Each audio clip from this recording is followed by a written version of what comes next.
কাগজে কলমে মূল্যস্ফীতি কমলেও ব্যয়ের চাপে দিশেহারা মানুষ, কার্যকর পদক্ষেপ নেয়ার দাবি। অতি দরকারি পণ্যকে আলাদা করে হিসাবের পরামর্শ অর্থনীতিবিদের। ঢাকা আন্তর্জাতিক বাণিজ্য মেলায় এখনো জমে ওঠেনি বেচা কেনা। মেলায় তৈরি হয়েছে খণ্ডকালীন কাজের সুযোগ, নিয়োগ পাচ্ছেন শিক্ষার্থী ও বেকার তরুণ তরুণীরা।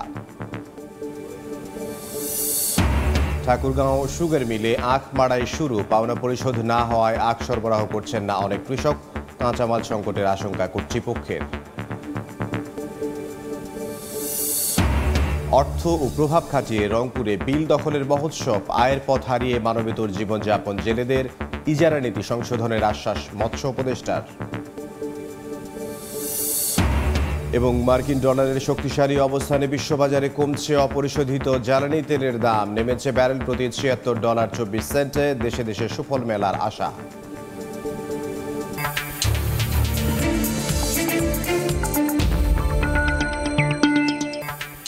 দেখছিলেন শিরোনাম। আমন্ত্রণ জানাচ্ছি দেশ ও দেশের বাইরের অর্থ বাণিজ্যের নানা খবর নিয়ে আমাদের নিয়মিত আয়োজন এ সময়ের বাণিজ্যে। আর আপনাদের সঙ্গে আছি আমি ইমদাদুল হক।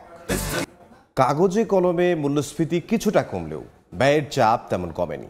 সাধারণ মানুষের চাওয়া একটাই, আয় ব্যয়ের হিসেব যেন সহজে মেলাতে পারেন তারা। এজন্য কার্যকর পদক্ষেপ নিতে হবে অন্তর্বর্তী সরকারকে, আর তা সহজ করতে মূল্যস্ফীতির হিসেব পদ্ধতিতে পরিবর্তন আনার পরামর্শ অর্থনীতিবিদের। নভেম্বরের তুলনায় গেল ডিসেম্বরে খাদ্য মূল্যস্ফীতি খানিকটা কমেছে ঠিকই, কিন্তু তা চড়ে আছে 12.92%। এক মাসের ব্যবধানে এই মূল্যস্ফীতি প্রায় 1% কমের হিসাব বিবিএস দিলেও সাধারণ মানুষ বলছেন শাকসবজির দাম কিছুটা কমলেও নিত্যপণ্যের বাজারে এখনো তারা হিমশিম খাচ্ছেন আয় ব্যয়ের হিসাব মেলাতে। কাঁচামালের দাম কম, শুধু তেল মুরগির দাম এগুলোর দাম বেশি। তুলনামূলক এখন সবজির দাম এগুলো কমই আছে, চাল ডাল তেল এগুলো কম না, এগুলো বেশি আগের থেকে। জানুয়ারি মাসে 9.56% খাদ্য মূল্যস্ফীতি জুলাইয়ে 14% পার করার পর ডিসেম্বরে এসে প্রায় 13% দাঁড়ালেও এ সময়ে খাদ্য বহির্ভূত খাতের মূল্যস্ফীতি 9.42% থেকে নেমেছে 9.26%। বাংলাদেশ পরিসংখ্যান ব্যুরো বিবিএস বলছে, পণ্যমূল্য বৃদ্ধির চাপে রাখা 2024 সালের জানুয়ারিতে থাকা সার্বিক মূল্যস্ফীতি 9.86%, বছরের শেষ মাসে আরও বেড়ে দাঁড়িয়েছে 10.89%। আপনি তেল কন, চাউল কন, ডাউল কন, সব জিনিসের দাম প্রত্যেক দিনে বাড়ে। আয় বলতে কিছু নেই, ঘর ভাড়া দিয়া চলার মতন না। চাইলে তো দাম ভালো, চাইল তো 60 টাকা 65 টাকা কেজি, মিনিকেটটা 70 টাকা। সবজি এটা আপনার একটা বাঁধানো একটা ইনফ্যাক্ট না, আপনার ঘরে যদি আপনার চাল ডাল থাকে আপনার লবণ দিয়েও ভাত খাওয়া যাবে। ওঠানাবার মধ্যে থাকা মূল্যস্ফীতি যখন কোনোভাবেই আসছে না কাঙ্ক্ষিত পর্যায়ে, তখন সহজে ব্যয় বৃদ্ধির চাপ থেকে সাধারণ মানুষকে মুক্তি দিতে সংকোচনমুখী মুদ্রানীতির সঙ্গে অতি দরকারি নিত্যপণ্যের দাম বৃদ্ধিকে আলাদাভাবে হিসাব করার পরামর্শ দিচ্ছেন অর্থনীতিবিদরা। ওভারঅল ইকোনমিতে মূল্যস্ফীতি সেরকম চাপ নাই, কিন্তু একটি বা দুটি পণ্যের ক্ষেত্রে সেই চাপটা হয়তো তৈরি হচ্ছে, এবং এটা প্রায়শই দেখা যায় যে কিছু কিছু কৃষিজাত পণ্যের ক্ষেত্রে এটা বেশি হয়। আলু, পেঁয়াজ এগুলোর ক্ষেত্রে আমরা দেখেছি অনেক বেশি হয়। যে কমোডিটিসগুলোকে নিয়ে আমি মূল্যস্ফীতিকে এখন নির্ধারণ করার চেষ্টা করি, সেখানে হয়তো গুণগত মানের পরিবর্তন আসবে। আমরা যে কনসেপ্টের কথা বলেছি যে কোর ইনফ্লেশন কত, সেটাকে অ্যাডজাস্ট করা এই কারণে, বিকজ অনেক জিনিস যেগুলো কিন্তু রেগুলার বেসিসে ফ্ল্যাকচুয়েট করতে পারে, একটা সাপ্লাই শক হতে পারে। মূল্যস্ফীতি কমাতে সরকারের ব্যয় সংকোচন নীতিতে চলতে গিয়ে করোনার পর গেল জুলাই সেপ্টেম্বর প্রান্তিকে সর্বনিম্ন হয়েছে জিডিপি প্রবৃদ্ধি। ফরহাদুর রহমান, সময় সংবাদ, ঢাকা। মূল্যস্ফীতি বা জীবনযাপন ব্যয় বৃদ্ধি প্রসঙ্গে আমাদের সঙ্গে আলোচনার জন্য ভার্চুয়ালি যুক্ত হবেন অর্থনীতিবিদ অধ্যাপক ডক্টর এম আবু ইউসুফ। শুরুতেই আপনাকে স্বাগত জানাচ্ছি, এবং আপনার কাছে আমার প্রথম প্রশ্ন যেটি থাকবে যে মূল্যস্ফীতি নিয়ন্ত্রণে যে পদক্ষেপগুলো নেওয়া হচ্ছে সেটা আসলে কতটুকু কার্যকর বলে আপনি মনে করছেন? জি ধন্যবাদ। আসলে আপনারা দেখবেন যে গত প্রায় 2 বছর ধরেই মূল্যস্ফীতি একটা উচ্চতার মধ্যে আছে। একটা কি অর্থনীতিতে বলা হয়, যদি মূল্যস্ফীতি অনেক দিন ধরে একটা জায়গায় থাকে তখন সেটাকে নিয়ন্ত্রণে আনাটা একটু কঠিন হয়ে যায়। বর্তমান অন্তর্বর্তীকালীন সরকার দায়িত্ব গ্রহণের পরে দুটো যে দিক আমরা দেখতে পেয়েছি। একটি হচ্ছে যে মূল্যস্ফীতির যে সঠিক তথ্য বা যে পরিসংখ্যান, সেটি নিয়ে এক ধরনের প্রশ্ন ছিল তো এখন আমরা যেটুকু দেখছি সেটি হচ্ছে বাংলাদেশ ব্যুরো অফ স্ট্যাটিস্টিক্স অন্তত ইন্ডিপেন্ডেন্টলি যে তথ্যটা দিচ্ছে সেটা অনেকটা বাস্তবতার সাথে এটা সামঞ্জস্যপূর্ণ। অর্থাৎ ইন্ডিপেন্ডেন্টলি যে তথ্যটা আমরা পাচ্ছি সেটি আমরা মনে করি যে এটি একটি বাস্তবিক। এখন এই মূল্যস্ফীতিকে কমানোর জন্য অন্তর্বর্তীকালীন সরকার শুরু থেকেই মনিটারি পলিসি, ফিসক্যাল পলিসি, আমরা দেখছি যে মনিটারি পলিসি ইন্টারেস্ট রেট বাড়িয়ে কন্ট্রাকশনারি মনিটারি পলিসি নিয়ে চেষ্টা করা হচ্ছে, যেটি অর্থনীতির যে বিধি অনুযায়ী সেটি করা হয়েছে। আরেকটি হলো যেটি হলো যে এসেনশিয়াল প্রোডাক্টের উপর আপনারা দেখেছেন যে ইম্পোর্ট ডিউটি কমিয়ে অর্থাৎ ট্যারিফ রেশনালাইজ করা হয়েছে। যেই জায়গায় আমার কাছে মনে হয়েছে যে এটার যদি ভালো সুফল পেতে হয়, যদিও আমরা দেখছি যে সম্প্রতি যে তথ্য পরিসংখ্যানটি প্রকাশিত হয়েছে বাংলাদেশ ব্যুরো অফ স্ট্যাটিস্টিক্সের ইনফ্লেশন নিয়ে, যে নভেম্বরের তুলনায় ডিসেম্বরে আমরা দেখছি কিছুটা কমেছে, হয়তো সেরকম, কারণ আমি আগেই বলেছি এটি কমতে কিন্তু একটি সময় লাগবে, কিন্তু এই অল্প সময়, কারণ এই গভর্নমেন্ট ক্ষমতায় এসছে প্রায় 4 মাসের সামান্য একটু বেশি সময় ধরে, তো এই যে সময় লাগছে বা 5 মাস হলো, এই সময়টা হয়তো আরো কয়েক মাস হলে আমরা আশা করছি সিঙ্গেল ডিজিটে এই ইনফ্লেশনটা আসবে। যেই জায়গাটা আমার কাছে একটু মনে হয়েছে সেটা হচ্ছে ট্যারিফ কমানো বা সমন্বয় করার ফলে আপনারা জানেন যে গভর্নমেন্ট কিন্তু অনেক ধরনের রেভিনিউ লস করে, কি স্বার্থে? জনগণের স্বার্থে, কিন্তু সেটি বাস্তবে যেই সমস্ত এসেনশিয়াল প্রোডাক্টের উপর ট্যারিফ রেশনালাইজেশন করা হয়েছে সেটি বাস্তবে তার রিফ্লেকশন হচ্ছে কিনা বা কতটুকু কমার কথা, কতটুকু কমেছে, এই মনিটরিং এর জায়গাটা আরো জোরদার করতে হবে। আর 3 নম্বর বিষয়টি সেটি হচ্ছে বাজার তদারকি।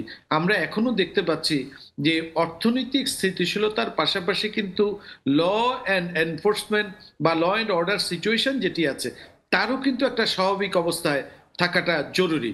যেইভাবে কাঙ্ক্ষিত পর্যায়ে থাকার কথা ল অ্যান্ড অর্ডার সিচুয়েশন, সেই জায়গায় কিন্তু আমার মনে হয় সেখানে একটু ঘাটতি আছে। পাশাপাশি বাজার তদারকি করার জন্য আমরা দেখেছি সরকারের পক্ষ থেকে স্থানীয় পর্যায়ে যে কমিটি করে দেওয়া হয়েছে লোকাল অ্যাডমিনিস্ট্রেশন বা অন্যদের সমন্বয়ে, কিন্তু সেই জায়গাটা আরো জোরদার করতে হবে, সেটাকে ফলো আপ করতে হবে এবং সাপ্লাই চেইনের মধ্যে যে কোনো ধরনের ডিস্টরশন আছে কিনা, কোনো চাঁদাবাজি আছে কিনা বা কেউ কোনো মজুত করে রাখছে কিনা, সেই জায়গাটা আমার মনে হয় কিছু এসেনশিয়াল প্রোডাক্ট বাছাই করে সেগুলো সারা বছর ব্যাপী কিন্তু এটা কঠিন তদারকির মধ্যে নিয়ে আসা উচিত।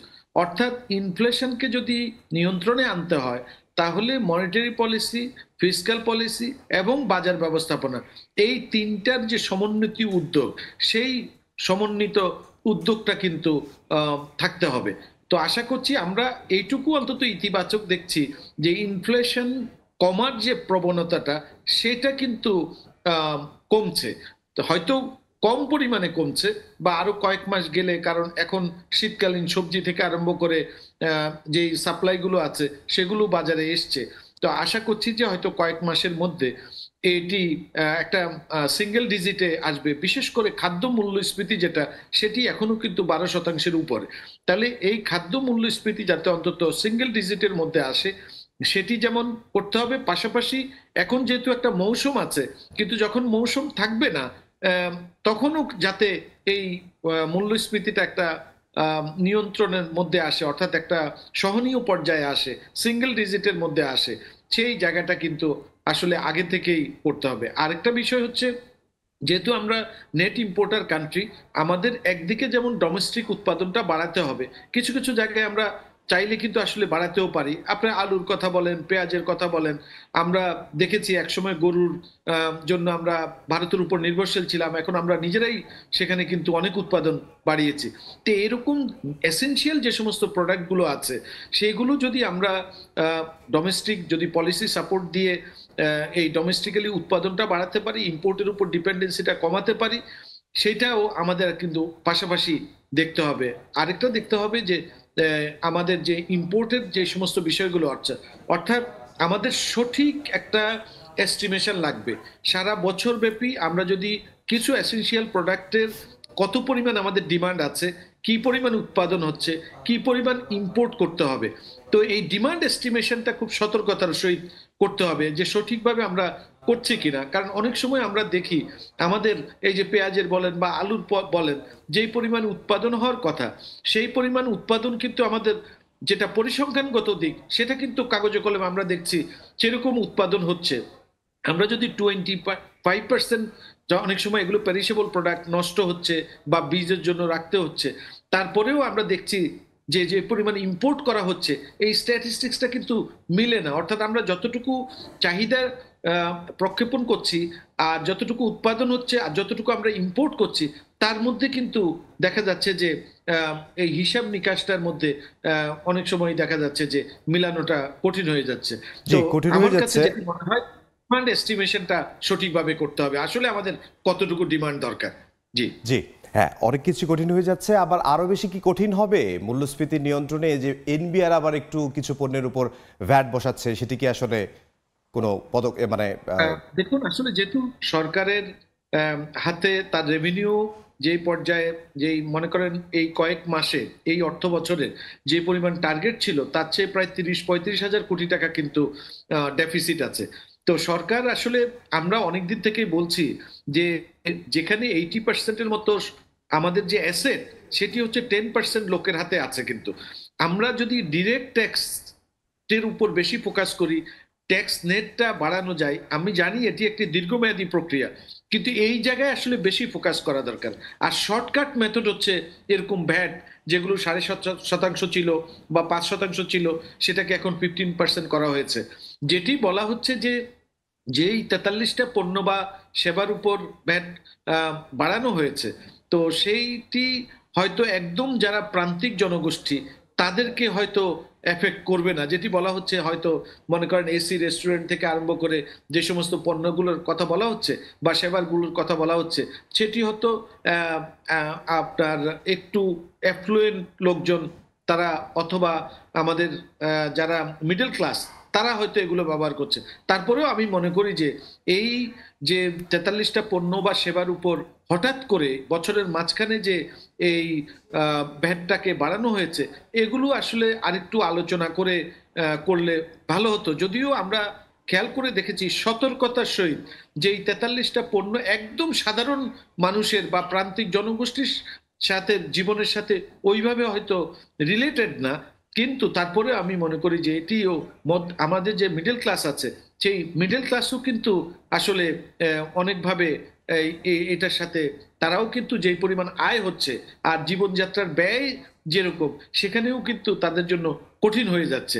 এবং কিছু মানুষ আছে, আপনি দেখবেন দারিদ্র সীমার হয়তো কিছুটা উপরে আছে, সে হয়তো দরিদ্র না, কিন্তু এমন একটা ভালনারেবল সিচুয়েশনে আছে যে মনে করেন কিছু একটু যখন এর যে ইনসিডেন্সটা আছে, ইনসিডেন্সের ফলে দেখা যাচ্ছে যে সামান্য একটু এই ইনসিডেন্সের বা এই ভ্যাট বাড়ানোর কারণে, কারণ আপনারা দেখেছেন যে পোশাকের উপর বাড়ানো হয়েছে, খাদ্যদ্রব্যের, বিশেষ করে যে সমস্ত মিষ্টি জাতীয় পণ্য থেকে আরম্ভ করে যে সমস্ত পণ্যগুলো আছে, যদিও বলা হচ্ছে এগুলো খুব একদম সাধারণ মানুষ ব্যবহার করছে না, তারপরে আমি মনে করি যে এগুলো হঠাৎ করে না করে একটু আলাপ আলোচনা করে যারা অংশীজন আছে তাদের সাথে আলোচনা করে এই প্রোডাক্টগুলো চিহ্নিত করা এবং বাস্তবায়নটা করা উচিত ছিল।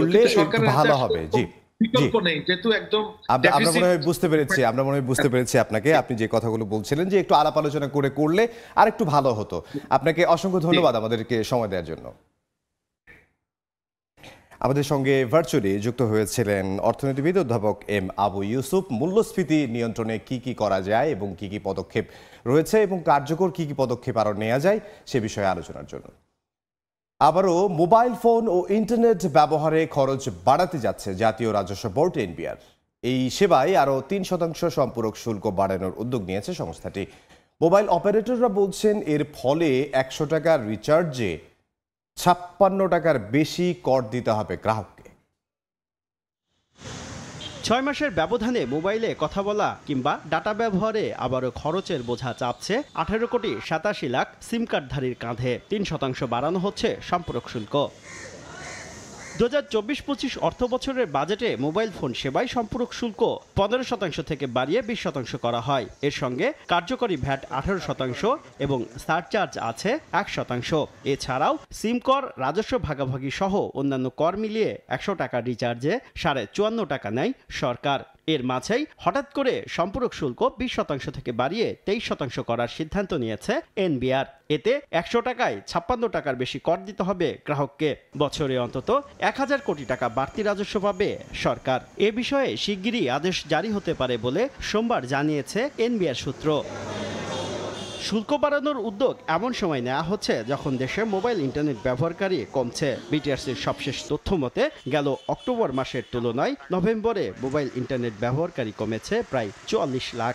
এই 1100-1200 কোটি টাকার জন্য দেখা যাবে যে অনেক আরো কমে যাচ্ছে ওভারঅল রেভিনিউ, মানুষ কম কথা বলতে পারে। 3% যে ট্যাক্স বাড়ানোর কথা শুনছি সাপ্লিমেন্টারি ডিউটির উপরে, বাজেটের এত আগে এসে একটা এসআরওর মাধ্যমে এই জিনিসটা করা আমাদের কাছে খুব ব্যতিক্রমী মনে হয়েছে এবং আমরা আর্জ করব এনবিআর এর কাছে যে এটা যাতে বাড়ানো না হয়। 2015-16 অর্থ বছরের বাজেটে মুঠোফোনে কথা বলার উপর প্রথমবারের মতো 3% সম্পূরক শুল্ক আরোপ করা হয়েছিল। শুভ খান, সময় সংবাদ, ঢাকা। দেশে যখন বাড়ছে বেকারত্ব, তখন ঢাকা আন্তর্জাতিক বাণিজ্য মেলায় তৈরি হচ্ছে খণ্ডকালীন কাজের সুযোগ। প্রায় প্রতিটি স্টলেই 1 মাসের জন্য নিয়োগ দেওয়া হয়েছে বিক্রেতা।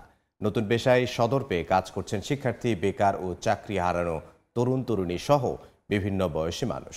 স্টল ব্যবস্থাপকরা বলছেন, আয়ের সুযোগ বেশি থাকায় এই কাজে অনেকেই আগ্রহ দেখাচ্ছেন।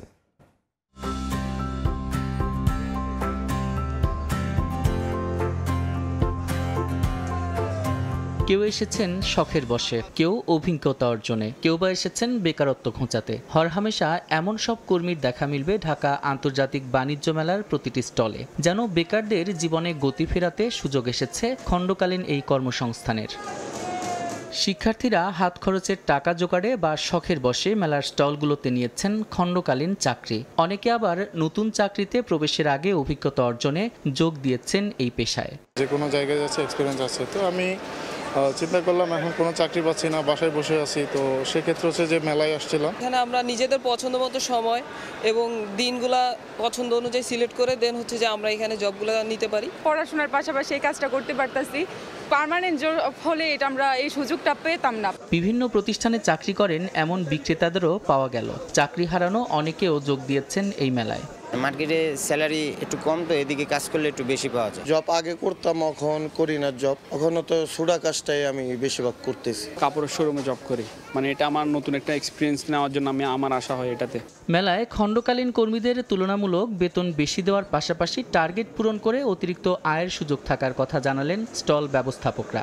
1 মাসের জন্য আছে, তাদেরকে একটু সম্মানজনক স্যালারি দেওয়া হয়। একটা টার্গেট দিয়ে থাকি, সেই টার্গেটটা তারা যদি ফিল আপ করতে পারে সেক্ষেত্রে তাদের বেতনটা ডাবল হয়ে যায়। দেশের বিভিন্ন প্রান্ত থেকে আসা বিভিন্ন শ্রেণীর মানুষের খণ্ডকালীন এই চাকরির সুযোগ কিছুটা হলেও বেকারত্ব দূর করতে ভূমিকা রাখবে বলে মনে করেন সংশ্লিষ্টরা। সাদিক হাসান ইমন, সময় সংবাদ, ঢাকা। রাজধানীর পূর্বাঞ্চলে ঢাকা আন্তর্জাতিক মেলা প্রাঙ্গণে আছেন সহকর্মী ইয়ানুর সিফাত। সরাসরি চলে যাব তার কাছে। ইয়ানুর, 29তম ঢাকা আন্তর্জাতিক বাণিজ্য মেলার আজ 7ম দিন এবং সপ্তাহ পেরোলেও কিন্তু এখন পর্যন্ত মেলা তেমন একটা জমে ওঠেনি। 10টার দিকে আজকে মেলা প্রাঙ্গণ খুলে দেওয়া হয় এবং দর্শনার্থীরা তখন থেকে মেলা প্রাঙ্গণে ঢোকা শুরু করেন এবং এরপরে আমরা যতটুকু দেখেছি দর্শনার্থীরা হচ্ছে মেলা ঘুরে দেখছেন, তারা কেনাকাটা তেমন একটা করছেন না এবং যারা কেনাকাটা করছেনও তারা হচ্ছে দরদাম করে কেনাকাটা করছেন এবং ক্রেতার সংখ্যা তুলনামূলক কম। আর বিক্রেতাও মোটামুটি বেচা বিক্রি শুরু করেছেন। তবে ছুটির দিনগুলো যেরকম শুক্র শনিবারে ভালো বেচা বিক্রি হয় সেই তুলনায় কম এবং এই শুক্র শনিবারে যেরকম বেচা বিক্রি হয়েছে সেটাও আগের বারের মতো তেমন একটা হয়নি। এক্ষেত্রে মেলার দূরত্ব এবং শীতের প্রকোপ এবং মূল্যস্ফীতি একটি বড় কারণ রেখেছে বলে মনে করছেন বিক্রেতারা। আর বিক্রেতারা বলছেন যে 10 তারিখের পর, মূলত 10 জানুয়ারির পর হচ্ছে বিক্রি বাড়বে এবং 20 জানুয়ারি পর যখন হচ্ছে বিভিন্ন ধরনের অফার দেওয়া হবে তখন হচ্ছে মেলা জমজমাট হয়ে উঠবে এবং ক্রেতারাও বলছেন যে তারা মূলত অফারগুলোর জন্য অপেক্ষা করছেন, যখন বড় ধরনের অফার দেওয়া হবে তখনই তারা হচ্ছে কেনাকাটা করবেন। বর্তমানে তারা মূলত মেলা প্রাঙ্গণ ঘুরে দেখছেন এবং পণ্য পছন্দ হচ্ছে কিনা সেটা দেখছেন। আর বিক্রেতারা যেটা বলছিলেন যে তুলনামূলক কম বিক্রি হচ্ছে আগের বছরের তুলনায়, তবে এটি বাড়বে। আর ক্রেতারা বলছেন যে দাম তুলনামূলক বেশি এবং ব্যতিক্রম ধর্মী যে পণ্যগুলো আছে সেগুলো হচ্ছে তুলনামূলক কম। আর বাণিজ্য মেলার একটি বড় আকর্ষণ থাকে মূলত ইলেকট্রনিক্স পণ্য এবং আসবাব, এবং এই আসবাব পণ্যগুলোতে বর্তমানে ছাড় দেওয়া হচ্ছে এবং ক্রেতারা সেটি লুফে নিচ্ছেন, যতটুকু আমি হচ্ছে বিক্রেতার সাথে কথা বলে বুঝতে পেরেছি। আর এছাড়া হচ্ছে এবছর হচ্ছে আসবাবপত্র হচ্ছে বর্ষপণ্য, সো এই পণ্যগুলো হচ্ছে মোটামুটি ভালো বিক্রি হচ্ছে বলে বিক্রেতারা জানিয়েছেন। এবছর বাণিজ্য মেলার শেষ কয়েকদিনে হচ্ছে শীতের প্রকোপ অনেকটা বেশি ছিল, যার কারণে হচ্ছে ক্রেতার সমাগম মেলাতে কম আমরা দেখতে পেরেছি। তবে আজ এবং গতকাল শীতের প্রকোপ অনেকটা কমে যাওয়াতে হচ্ছে ক্রেতা দর্শনার্থী হচ্ছে বেড়েছে। এবছর বাণিজ্য মেলাতে হচ্ছে 351টি হচ্ছে দেশীয় স্টল রয়েছে এবং এর বাইরে 7টি দেশের হচ্ছে 11টি প্রতিষ্ঠান মেলায় অংশগ্রহণ করেছে। এর মধ্যে হচ্ছে পাকিস্তান, তুরস্ক এবং ভারত। এই প্রতিষ্ঠানগুলোর পণ্যের প্রতিও ক্রেতাদের আকর্ষণ রয়েছে। তবে এই ছিল আমার কাছে ঢাকা আন্তর্জাতিক বাণিজ্য মেলা প্রাঙ্গণ থেকে সবশেষ খবর। সহকর্মী ইয়ানুর সিফাত যোগ দিয়েছিলেন ঢাকা আন্তর্জাতিক বাণিজ্য মেলা থেকে।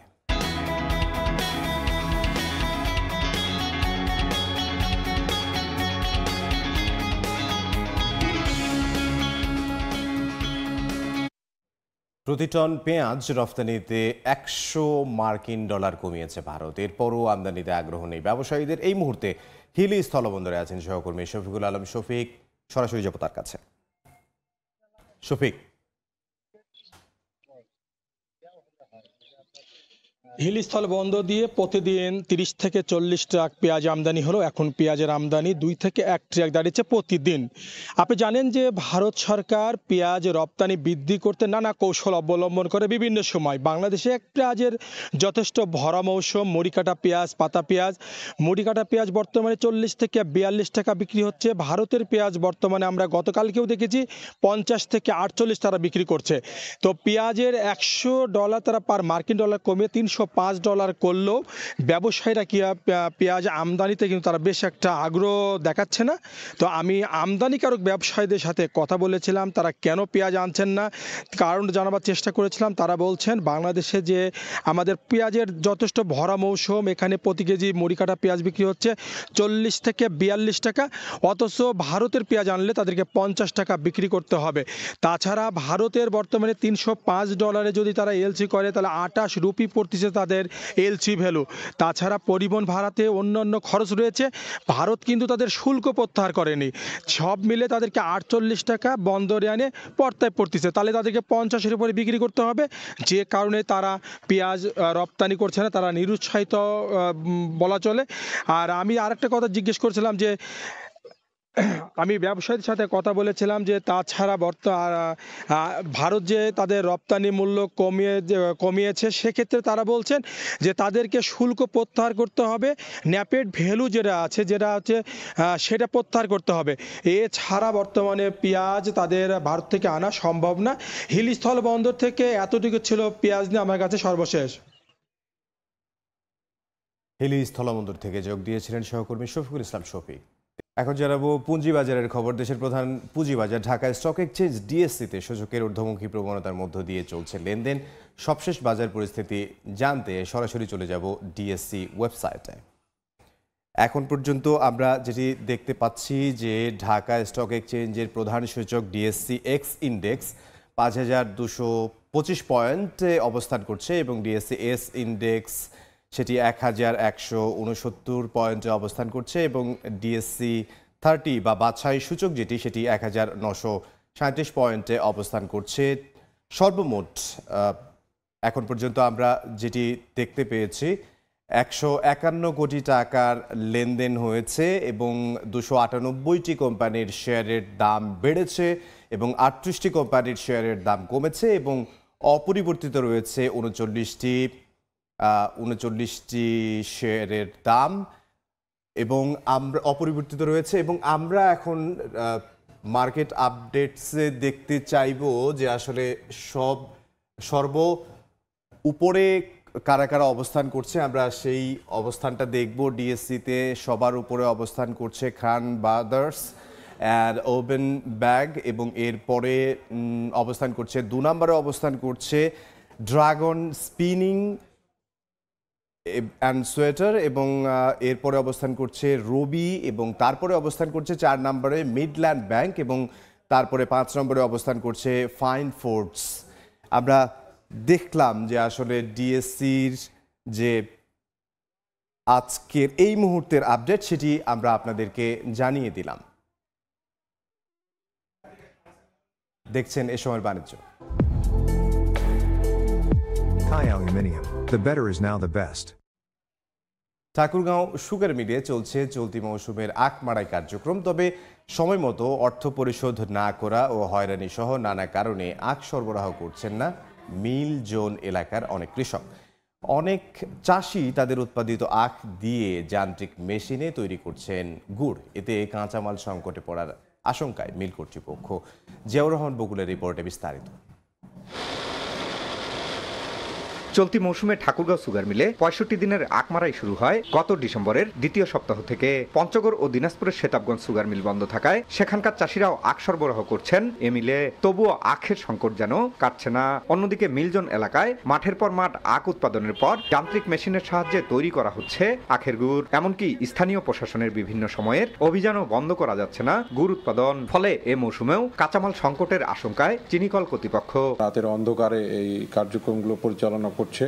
ইতিমধ্যে 2টি ভ্রাম্যমাণ কোর্ট পরিচালনা করা হয়েছে, সেখানে তাদের জরিমানাও করা হয়েছে। তবে কৃষকের অভিযোগ, কম মূল্যে আখ দিয়েও সময় মতো অর্থ না পাওয়ার পাশাপাশি নানা হয়রানির কারণে বাধ্য হয়ে গুড় উৎপাদন করছেন তারা। নিজের জমিতে আবাদ লাগাই, ওদের আশা কুশাত থুইলে আমরা কিছু আবাদ করতে পারি না। অনেক প্রশাসনের চাপ ভোগ করতে হয়। ওরা কত অনলাইনে টাকা পাঠা দিব, কতবার যদি 3 মাস পর টাকা আছে তাও টাকা নাই। এই আখের দামটা যদি সরকার আরো বেশি বৃদ্ধি করে, আখের প্রতি আর আগ্রহ জাগবে যে আমরা আখ বেশি বেশি আবাদ করব। আখের সংগ্রহ ও মূল্য বাড়াতে উদ্যোগ নেওয়ার আশ্বাস চিনিকল কর্তৃপক্ষের। দামের সামঞ্জস্য রেখে আখের মূল্যটা যেন ক্রমান্বয়ে বৃদ্ধি করা যায়, সেটার জন্য আমরা আলোচনা চালাচ্ছি এবং নিশ্চয়ই সরকার এটা অবগত আছে। হয়তো এটা আমরা আশা করছি যে এটা আমরা পজিটিভলি পাবো। ঠাকুরগাঁও সুগার মিলের তথ্য মতে চলতি মারাই মৌসুমে 85,000 মেট্রিক টন আখ মারাই করে 6,200 মেট্রিক টন চিনি উৎপাদনের লক্ষ্যমাত্রা নির্ধারণ করা হয়েছে। জিয়াউর রহমান বকুল, সময় সংবাদ, ঠাকুরগাঁও। সিরাজগঞ্জের মাঠে মাঠে শোভা পাচ্ছে সরিষা ফুল। শত শত মৌ বক্স স্থাপন করে বিশেষ পদ্ধতিতে মধু আহরণ করছেন মৌ চাষিরা। বিস্তারিত জানবো। সিরাজগঞ্জের রায়গঞ্জ থেকে সরাসরি যুক্ত হচ্ছেন সহকর্মী রিঙ্কু কুন্ডু। সিরাজগঞ্জের সদর, রায়গঞ্জ, তারাস, বেলকুচি, উল্লাপাড়া সহ বেশ কয়েকটি উপজেলায় কিন্তু এবার ব্যাপক সংখ্যক সরিষার আবাদ হয়েছে এবং সেই সরিষা ক্ষেত্রের মাঝখানে কিন্তু বিশেষ কাদায় মৌ বক্স স্থাপন করে কিন্তু যে মধু সংগ্রহ করছে মৌয়ালরা। আমরা সকাল থেকে আছি সিরাজগঞ্জের রায়গঞ্জের একটি মৌ খামারে এবং আমরা যদি দেখছি যে এইখানে যে মৌ বক্সগুলো আছে, অর্থাৎ মধু যেখানে জমা করে মৌমাছিরা মধু নিয়ে আসে, সেই মৌ বক্স থেকে বিশেষ কায়দায় সেই মৌচাকগুলো বের করে মৌয়ালরা মধু সংগ্রহ করছে এবং একটি মেশিনের মধ্যে দিয়ে ঘুরিয়ে ঘুরিয়ে কিন্তু সেই মধুগুলো তারা আসলে বের করে থাকেন। এবং এবারের গত সপ্তাহে যেহেতু কুয়াশা বেশি ছিল, সে কারণে উৎপাদন কিছুটা ব্যাহত হলেও গতকাল থেকে কিন্তু সূর্যের দেখা মিলেছে এবং সেই সূর্যের দেখার কারণে কিন্তু উৎপাদন বেশ ভালো বলে জানিয়েছেন চাষিরা। যারা মৌ ব্যবসায়ী রয়েছে তারা যেটি বলছে যে এবারের উৎপাদন কিন্তু আসলে এখন থেকে বেশ ভালো হচ্ছে এবং দামও কিন্তু তারা এবার ভালো পাচ্ছে। বিশেষ করে যদি বলি যে সিরাজগঞ্জের রায়গঞ্জের এবং চলনবিল অধ্যুষিত যে তারাস এলাকা রয়েছে, সেই অঞ্চলে কিন্তু এই মৌ খামারিরা আসলে বেশি থাকে এবং সেখানে আসলে মধু উৎপাদন আসলে বেশি হয়ে থাকে এবং এখানকার মধুর জেলার চাহিদা মিটিয়ে কিন্তু দেশের বিভিন্ন জায়গায় কিন্তু দেশের বিভিন্ন জেলায় পাইকারে এখান থেকে আসছে এবং এখান থেকে আসলে তারা মধু সংগ্রহ করে নিয়ে যাচ্ছে। এবং এখানকার ব্যবসায়ীরা যেটি বলছে যে সঠিক বাজার ব্যবস্থা গড়ে না ওঠায় এক শ্রেণীর সিন্ডিকেট রয়েছে, মধু ব্যবসায়ীদের সিন্ডিকেট, তারা আসলে এই যে মধুর যে ব্যবসাটি তারা আসলে সিন্ডিকেটের কারণে সঠিক যে প্রান্তিক যে মোয়াল রয়েছে তারা কিন্তু আসলে মধুর সঠিক বাজার মূল্য আসলে পাচ্ছে না। তারা যদি বলে সরকারি যদি পৃষ্ঠপোষকতা বা সরকারের যদি এই যে মধুর যে বাজার ব্যবস্থা সরকারিভাবে যদি গড়ে তোলা যেত তাহলে মধুর সে সঠিক বাজার ব্যবস্থা গড়ে উঠতো এবং তারা মধুর বেশ ভালো দাম পেত। তো সিরাজগঞ্জের যে মাঠে মাঠে হলুদ যে সরিষা ক্ষেত সেখানে আসলে মধু সংগ্রহ চলছে এবং এবার উৎপাদন কিছুটা গত সপ্তাহে কম হলেও কিন্তু দাম অনেকটাই বেশি পাচ্ছেন বলে জানিয়েছেন মৌয়ালরা। তো এই ছিল সিরাজগঞ্জ থেকে আমার কাছে মৌ চাষের সবশেষ খবর। সিরাজগঞ্জ থেকে সহকর্মী রিঙ্কু কুন্ডু।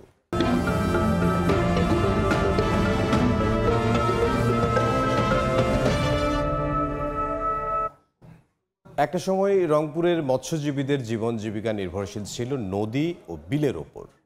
তবে রাজস্ব আয়ের জন্য সরকার বিল ইজারা দেয়া শুরু করলে গত 2 দশক ধরে অর্থ ও প্রভাব খাটিয়ে বিলগুলো দখলে নিচ্ছে মৎস্য ব্যবসায়ীরা। যদিও বিলগুলো জেলেদের জন্য বরাদ্দ থাকার কথা ছিল, মৎস্য উপদেষ্টা বলছেন উন্মুক্ত এসব জলাশয় ইজারা দেয়া বিগত সরকারগুলোর ভুল নীতি ছিল।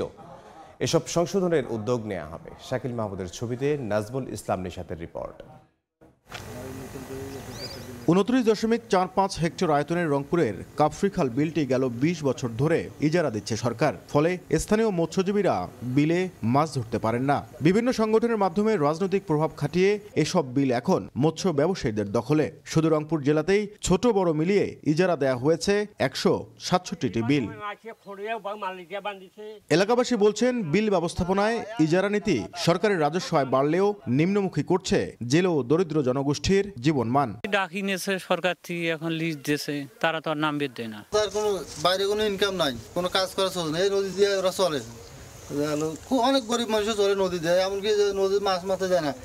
কি অবস্থা আছে সরকার থেকে তো বাদী হয়ে আছে, সেটা মাছ মারতে সবাই সুবিধা হবে, মাছ মাছ ধরি খাইবে, বেচাবে, গরিব মানুষ পিতৃবল হবে। বেসরকারি প্রতিষ্ঠান রিভার অ্যান্ড পিপলের গবেষণা বলছে শতকরা 85 জন জেলে বিলগুলোতে মাছ ধরার অধিকার হারিয়েছে। 70% জেলে বিকল্প পেশায় যেতে বাধ্য হয়েছেন, আর 60% জেলে পরিবারের পুষ্টি ও স্বাস্থ্য পরিস্থিতির অবনতি হয়েছে। একটা জীবন চক্র যখন ভেঙে পড়ে, এই যে জীববৈচিত্র্যের যখন ক্ষতি হয়, তখন ধীরে ধীরে কিন্তু সেটা মানুষেরই ক্ষতি। সম্প্রতি রংপুর সফরে এসে মৎস্য উপদেষ্টা জানান বিলগুলো ইজারার সিদ্ধান্ত বিগত সরকারগুলোর ভুল নীতি, এর পরিবর্তনে উদ্যোগ নেয়ার আশ্বাস তার। জলাশয়গুলোকে দিয়ে বাণিজ্য করার জায়গা না, তো কাজে এই জায়গাগুলোকে আমরা পরিবর্তন করার চেষ্টা করছি।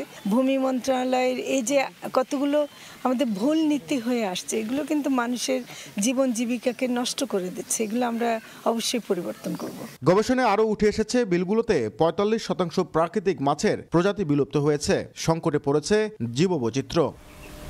বিল ব্যবস্থাপনায় লিজ প্রক্রিয়ার ফলে জেলেদের জীবন ও জীবিকা যে সংকটে পড়েছে তা শুধু একটি সম্প্রদায়ের সমস্যা নয়, এটি একটি বিশাল জনগোষ্ঠীর অর্থনৈতিক সমস্যাও বটে।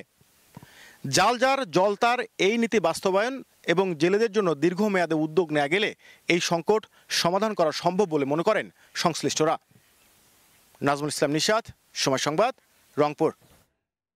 নাটোর সদরের ঔষধি গাছ বিভিন্ন জেলার পাশাপাশি যাচ্ছে বিদেশেও। 2004 সাল থেকে স্বল্প পরিসরে শুরু হলেও এখন 13টি গ্রামে রয়েছে এই গাছের বাগান। বিস্তারিত জানবো, নাটোর থেকে সরাসরি যুক্ত হচ্ছেন সহকর্মী আল মামুন। নাটোরের যে লক্ষ্মীপুর খোলাবাড়িয়া গ্রাম, সেই গ্রামটা দেশের একমাত্র গ্রাম যে গ্রামে 631টি প্রজাতির যে ওষুধের চাষ হয়ে আসছে।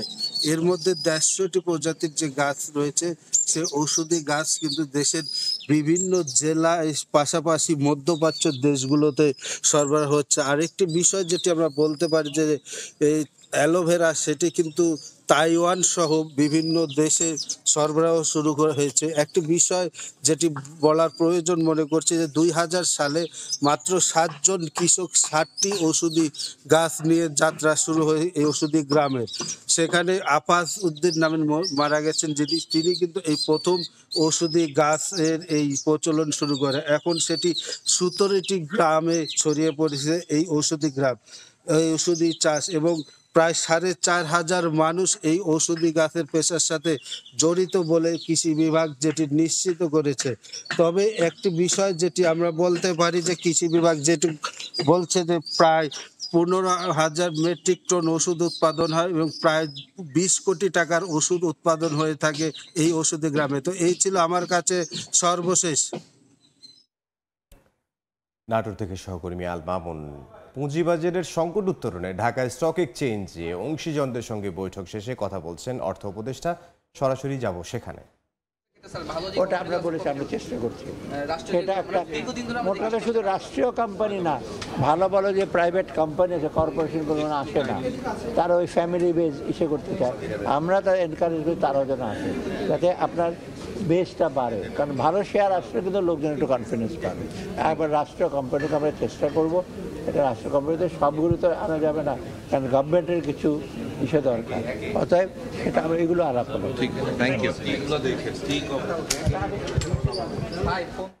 ঢাকা স্টক এক্সচেঞ্জে কথা বলছিলেন অর্থ উপদেষ্টা ডক্টর সালেউদ্দিন আহমেদ।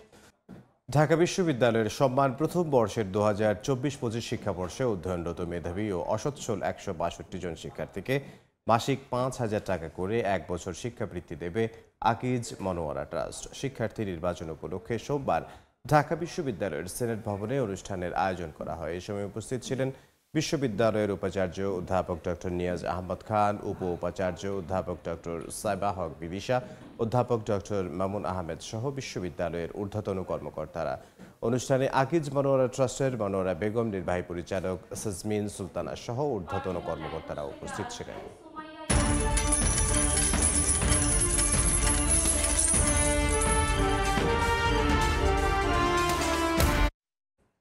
মার্কিন ডলারের শক্তিশালী অবস্থানের কারণে বিশ্ববাজারে কমছে অপরিশোধিত জ্বালানি তেলের দাম। আন্তর্জাতিক গণমাধ্যমগুলো বলছে বুধবার মার্কিন কেন্দ্রীয় ব্যাংক অর্থনৈতিক তথ্য প্রকাশ করার পর বোঝা যাবে দাম আরও কমবে নাকি আবারও বাড়বে। এর আগে চীনের দেয়া প্রণোদনা প্যাকেজের কারণে সোমবার পর্যন্ত টানা 5 দিন জ্বালানির দাম ঊর্ধ্বমুখী ছিল। চলতি সপ্তাহের শেষ দিকে মার্কিন কেন্দ্রীয় ব্যাংক দেশটির অর্থনৈতিক তথ্যের প্রতিবেদন প্রকাশ করবে। এর জন্য বর্তমানে মার্কিন ডলারের মান শক্তিশালী অবস্থানে থাকায় সোমবার থেকে বিশ্ববাজারে অপরিশোধিত জ্বালানি তেলের দাম কমছে। ট্রেডিং ইকোনমিক্সের বাজার তথ্য ব্রেন্ট ক্রুডের দাম সোমবার 28 সেন্ট আর মঙ্গলবার লেনদেনের শুরুতে 6 সেন্ট কমে ব্যারেল প্রতি $76.24 নেমে যায়। আর ইউএস ওয়েস্ট টেক্সাস ইন্টারমিডিয়েট ক্রুডের দাম সোম ও মঙ্গলবার 2 দিনে প্রতি ব্যারেলে 40 সেন্ট কমে নামে $73.43। এর আগে শীত বেড়ে যাওয়ায় জ্বালানি তেলের চাহিদা বেড়ে যাওয়া এবং চীনের প্রণোদনা প্যাকেজকে কেন্দ্র করে দেশটির অর্থনৈতিক প্রবৃদ্ধির পালে হাওয়া লাগতে পারে এমন সম্ভাবনাকে সামনে রেখে টানা 5 সেশনের লেনদেনে ঊর্ধ্বমুখী ছিল জ্বালানি তেলের বাজার। তবে ডলারের অবস্থান শক্তিশালী হয় ফের কমতে থাকে অপরিশোধিত তেলের দাম। পাশাপাশি বিনিয়োগকারীরা ফেডারেল রিজার্ভের অর্থনৈতিক প্রতিবেদন প্রকাশের দিকে তাকিয়ে আছেন। চলতি সপ্তাহের বুধবার ফেডের মিটিংয়ের এই প্রতিবেদন প্রকাশ পেতে পারে। ইয়ানুর শিফাত, সময় সংবাদ। চীনের শানসি প্রদেশে চলছে বসন্ত উৎসব। নানা রঙের আলোয় সেজেছে প্রদেশটির ডাটং শহর। চমৎকার এই আয়োজনে রয়েছে 9টি প্রদেশের থিম, 31টি লণ্ঠনের সেট সহ দেশটির নানা সংস্কৃতির কৃত্রিম সংযোজন। দর্শনার্থীদের উপচে পড়া ভিড়ে দোকানিদের বেচাকেনাও জমে উঠেছে।